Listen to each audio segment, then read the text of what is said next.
Baik, untuk market review hari ini seperti biasa ya, saya akan memberikan sinyal atau peluang-peluang baik dari sisi teknikal maupun sisi fundamental yang bisa kalian forward ke nasabah kalian atau ke calon nasabah kalian. Yang pertama selalu saya soroti mengenai kondisi dari dolar Amerika atau istilah lain adalah greenback. Seperti kemarin saya informasikan ke teman-teman, dolar masih berada di jalur penguatannya. Faktor yang mendukung tidak berubah, tidak berbeda seperti yang kemarin ya. Di antaranya adalah yang pertama, nilai yield obligasi di tenor 10 tahun ini kembali meningkat. Saat ini berada di level 4,28%, yang sebelumnya berada di bawah 4%. Itu yang poin yang pertama. Yang kedua, kemarin juga saya singgung mengenai sentimen market, di mana kita tahu awal bulan depan itu akan ada pertemuan FOMC ya. Diprediksi saat ini Bank Sentral Amerika hanya akan memangkas sebesar 25 poin. Ini menurut Fed Watch sudah berada di bawah 50%. Di atas 50% memprediksi bahwa FOMC pertemuan bulan depan justru akan mempertahankan tingkat suku bunganya. Ini yang mendukung penguatan dolar Amerika ya. Indeks dolarnya atau DXY kemarin masih berada di level 103,93. Pagi ini kembali melonjak dia ke level 104,18.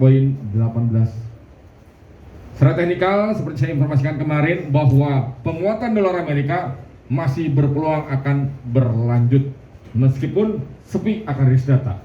Ya, karena kenapa? Kita tahu dolar Amerika menjadi salah satu aset safe haven.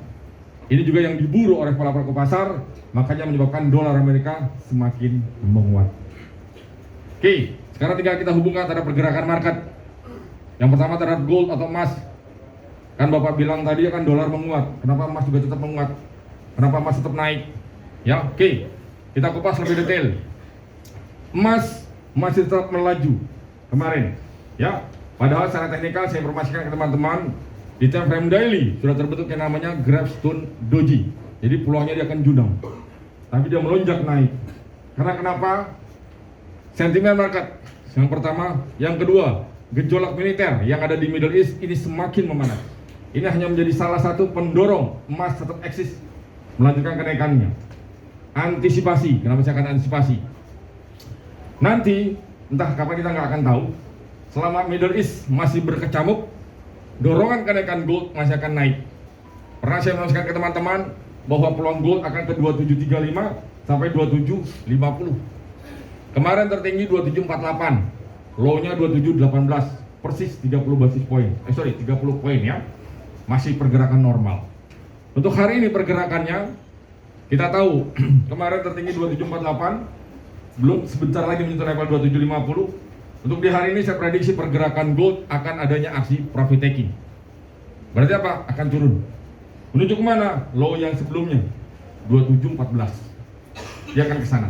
Jika level 2714 berhasil di break, akan menuju ke level strong support 2705 dan 2700. Kalau naik, dia nggak akan melebihi high-nya kemarin 2748. Ya, karena kenapa? Kalau high-nya kemarin berhasil dijebol, akan ada level 2765. Ya, seperti itu. Itu pergerakan harga gold secara teknikal. Secara fundamental, hari ini seperti akan rilis data, hanya akan ada rilis data Kanada yang diprediksi akan memangkas tingkat suku bunga sebesar 50 basis poin. Ya, oke. Itu pergerakan harga gold atau emas. Sekarang kita beralih ke pergerakan harga minyak. Harga minyak saat ini sudah berada di level 71. Namun antisipasi, karena kenapa nanti malam akan ada rilis data crude oil inventory atau data cadangan minyak mentah Amerika yang diprediksi akan bertambah dari minus 2 juta barel akan meningkat menjadi 0,8 juta barel. Kalau cadangan minyak mentah Amerika bertambah, korelasinya bahwa permintaan minyak dari Amerika akan berkurang. Ini yang bisa menyebabkan harga minyak kembali anjlok seperti itu. Ya, tapi ketegangan di Middle East bisa menstabilkan harga minyak karena kenapa? Kekhawatiran pasokan. Ya, seperti itu. Itu pergerakan harga minyak. Lalu ke mata uang, Euro, Pound Sterling, Aussie serta Yen. Seperti kemarin saya informasikan, antara Euro, Pound Sterling, Yen dan Aussie. Empatnya dari secara teknikal masih mengalami tekanan. Tapi kemarin bergerak naik dia terutama untuk RBA atau Australia, di mana salah satu petinggi Bank Sentral Australia mengatakan bahwa peluang untuk mempertahankan tingkat suku bunga di level saat ini masih akan berlanjut hingga akhir tahun 2024. Jadi hanya Bank Sentral Australia yang masih mempertahankan tingkat suku bunganya. Berbeda dengan euro dan pound sterling. Karena kenapa? Bank Sentral Eropa dan Bank Sentral Inggris diprediksi bulan November nanti akan memangkas tingkat suku bunganya. Minimal berapa? 50 basis point. Hal ini justru yang menekan pergerakan dari euro dan pound sterling. Yen, kemarin saya informasikan, saat ini sudah berada di level 151. Ya, ini merupakan level yang sangat krusial. Karena kenapa? Diprediksi para analis bahwa level 151 merupakan level kunci Bank Sentral Jepang akan melakukan intervensi. Ya, jadi apabila nanti akan ada penguatan secara drastis untuk mata uang yen, itu Bank Sentral berarti melakukan intervensi. Karena penguatan yen bisa terjadi minimal 300 sampai dengan 500 poin untuk pergerakan yen. Oke, lalu kita ke indeks saham. Indeks saham Amerika kemarin ditutupnya mix, ya.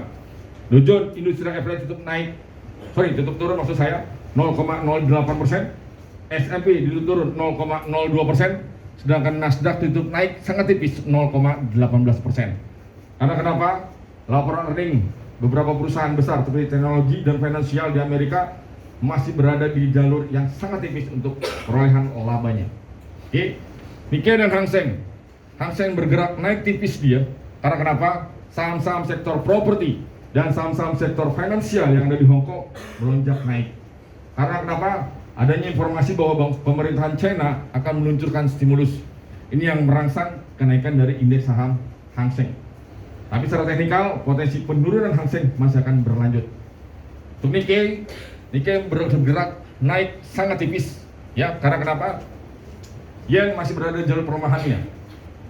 Dia bergerak stabil atau sangat tipis karena kenapa yang tadi saya katakan, wait and see, akan adanya intervensi dari Bank Sentral Jepang seperti itu. Ya, oke. Itu tadi market review dan market news, baik dari sisi teknikal maupun dari sisi fundamental yang bisa kalian forward ke calon nasabah kalian. Baik, ada yang mau ditanyakan? Silakan.